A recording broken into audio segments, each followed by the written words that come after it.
పార్వతీపురం మన్యం జిల్లాలో బకాయి జీతాల చెల్లింపును వెంటనే చేయాలని డిమాండ్ చేస్తూ మున్సిపల్ కార్మికులు నిరసనకు దిగారు. సిఐటియు మద్దతుతో జరిగిన ఈ ఆందోళనలో ఒకరోజు బంద్కు సిద్ధమైన కార్మికులు కమిషనర్ హామీతో తాత్కాలికంగా విరమించారు.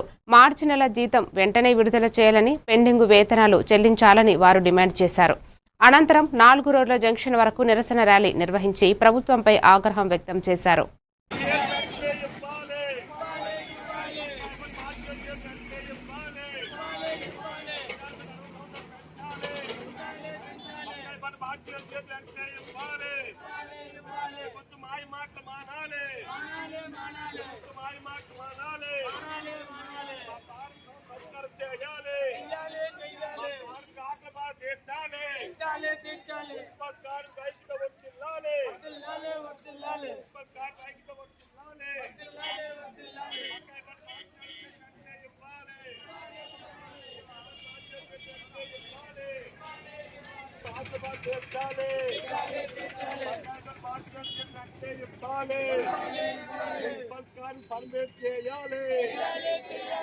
కుటుంబానికి ఎంత ఉద్యోగం ఇవ్వాలి, సరిపడి కార్మికులకు ఎంత ఉద్యోగం ఇవ్వాలి,